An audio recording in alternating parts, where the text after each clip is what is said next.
Have you ever loved someone so much that you'd rather destroy yourself than lose them? That you'd hand over your credit cards, your dignity, and your soul just to hear them say your name one more time? Because I did, and it nearly killed me. My name is Michael, and 3 years ago, I thought I'd found my soulmate. Vivian. Beautiful, ambitious, everything I thought I wanted. We met at my colleague's wedding. She was the bride's friend, and when she laughed at my terrible joke about the wedding cake, I knew I was done for. But here's what I didn't know that night. I was about to become the villain in my own love story.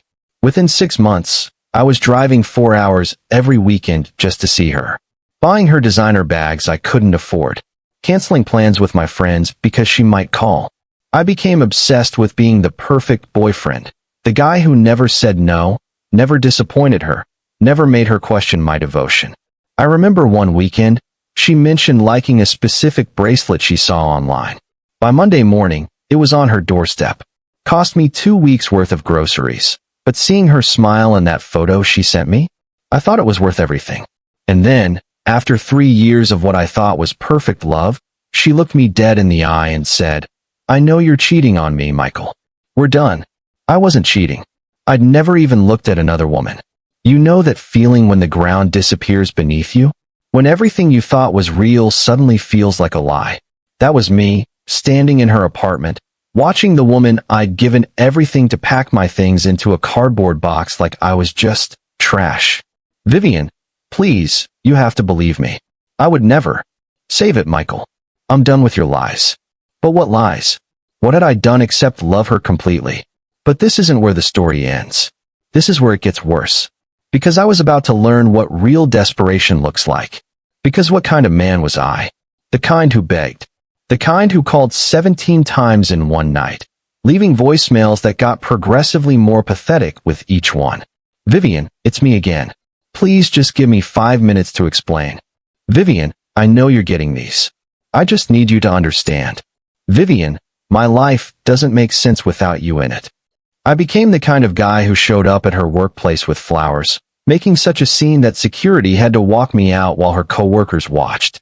The humiliation was crushing, but not as crushing as the thought of losing her forever. I spent the next 18 months in what I can only describe as emotional prison. I stalked her social media like it was my job, screenshotting every photo, analyzing every post for clues about what she was thinking, who she was with, whether there was still hope. I drove to her city just to check if she was okay.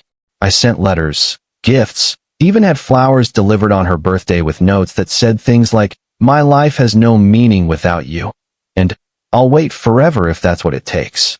Looking back, I was becoming exactly what every woman fears, the guy who can't take no for an answer.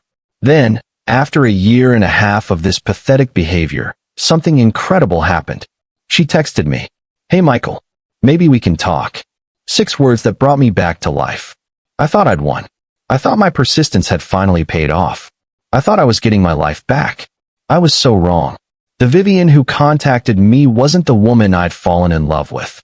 This was someone colder, more calculating. Someone who had learned exactly how desperate I was, and decided to use it. Our first phone call lasted exactly 90 seconds before she hung up. "I can't talk long," she'd say. "I'm busy." But she'd call again the next week, just long enough to keep me hoping, just long enough to keep me hooked. "I've been thinking about us," she'd say, and my heart would race. "But I need time to process everything." Time. She needed time. So I gave her time, and space, and money. Then came the financial requests. "Michael, I'm having a tough month. Could you help with my rent?" Of course I could. I'd do anything for another chance. "My car broke down. I know we're not together, but you're the only person I trust." Trust. That word kept me sending money I didn't have. But here's the thing that should have been a red flag. She never said thank you. Not once. It was always just, "I'll pay you back," or "You're sweet for helping." Never gratitude, just expectation. Remember those credit cards I'd given her during our relationship? The ones meant for emergencies? She still had them. And one random Tuesday, I got a notification that nearly stopped my heart.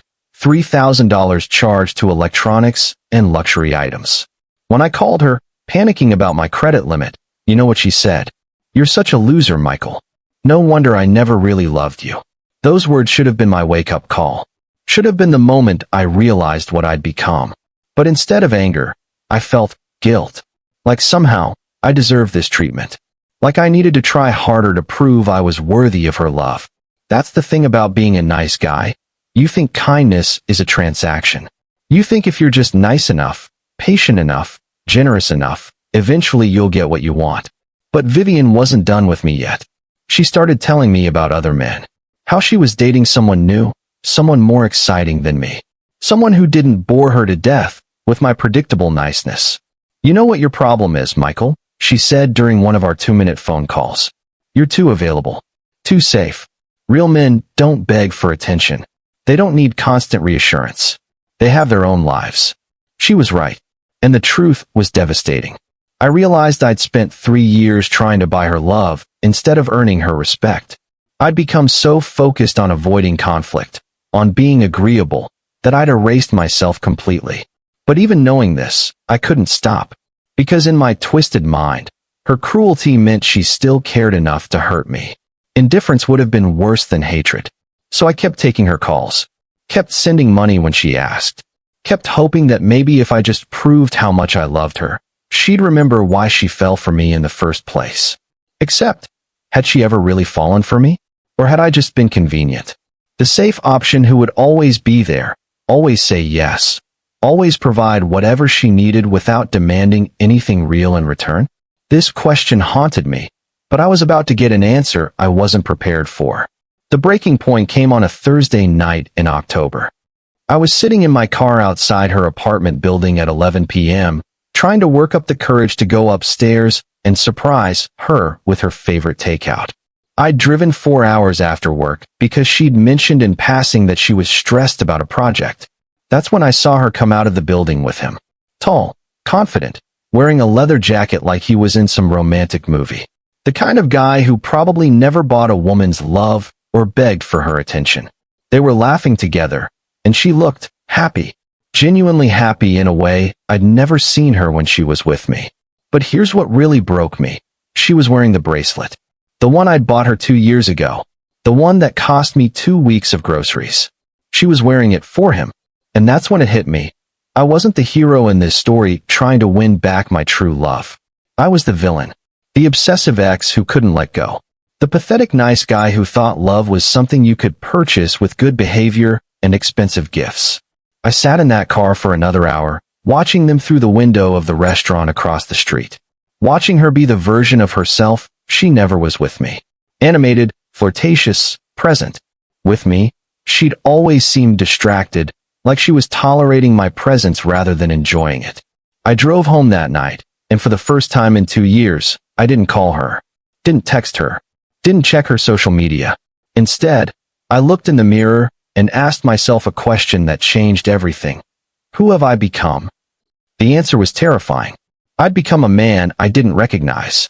Someone who had no boundaries, no self-respect, no identity outside of wanting to be wanted by someone who clearly didn't want me. I'd become the kind of man who would drive 4 hours to surprise someone who barely tolerated 2-minute phone calls with him. The kind of man who would max out credit cards for someone who called him a loser. The kind of man who would accept cruelty as a substitute for love. But here's what happened next that changed everything. I started seeing a dating coach. Not to win Vivian back, but to figure out why I thought I needed to win anyone back in the first place. Bob asked me a question that shattered my worldview. Michael, if Vivian treated your best friend the way she's treated you, what would you tell him to do? The answer was immediate. Run. I'd tell him to run and never look back. So why don't you deserve that same advice? I couldn't answer. Because deep down, I didn't think I deserved better. 6 months into seeing a dating and mindset coach, Vivian called me again. Michael, I've been thinking about us. Maybe we made a mistake. The old me would have dropped everything. Would have driven to her city that same night. Would have seen this as validation that all my suffering had been worth it. Instead, I said something I'd never said to her before. No. What do you mean, no? I mean, no, Vivian. I'm not interested in revisiting this. The silence on the other end was deafening. But I thought you loved me. I thought you'd always love me. And that's when I realized the truth that had been staring me in the face for years. Vivian didn't love me, but she didn't hate me either. She kept me around because I was useful. I was the guy who would always be there, always say yes, always provide whatever she needed without expecting anything real in return. I wasn't her boyfriend. I wasn't even her friend. I was her safety net, her backup plan, her emotional ATM. I did love you, Vivian, but I didn't love myself. And that made me someone neither of us could respect. Michael, wait. I hung up the phone and blocked her number. That was 8 months ago, and it was the last time we spoke. Here's what I learned. Being nice isn't the problem. Being a doormat is. There's a difference between kindness and desperation, between love and obsession, between supporting someone and losing yourself completely. The nice guy thinks he's being romantic by never saying no, by always being available, by putting his own needs last.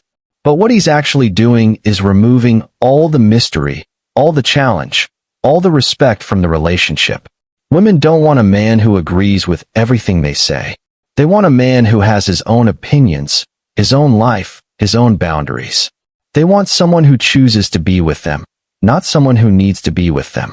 I spent years thinking that being nice would make women choose me.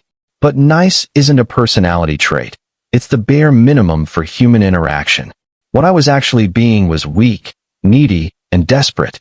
Today, I'm dating someone new. Her name is Amy, and she's nothing like Vivian. But more importantly, I'm nothing like the man I was with Vivian. When Amy cancels plans, I don't panic.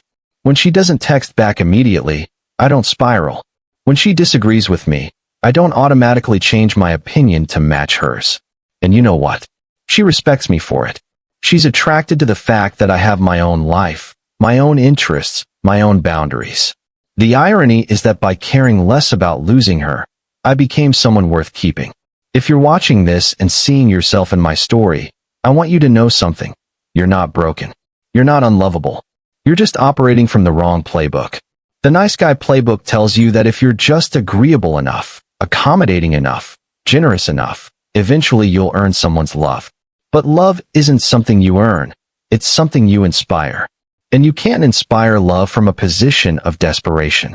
What women actually want is a man who's interesting, confident, and secure enough in himself that he doesn't need their constant validation to feel worthy. They want someone who adds value to their life, not someone who needs them to give his life meaning. The good news? This is all learnable. The patterns that make you the nice guy can be unlearned. The desperation can be replaced with genuine confidence. The neediness can become authentic self-assurance. But you have to want to change. You have to be willing to look in the mirror and admit that your approach isn't working. You have to be willing to do the hard work of building a life you love, with or without a woman in it. If you want to know exactly how I broke free from the nice guy trap, how I went from being the guy women friend-zoned to the guy they actually respect and desire, then there's something I want you to see. It's called How I Finally Stopped Being the Friend-Zone Guy Without Changing My Personality. With one simple move, you can. Stop losing women who initially liked you because you couldn't play the game. Re-enter the dating scene with confidence at any age. Pass each and every one of women's secret tests. Unlock the Scrambler is the only system that combines eliminating the nice guy behavior ingrained in so many men with the most cutting-edge discoveries of modern psychology.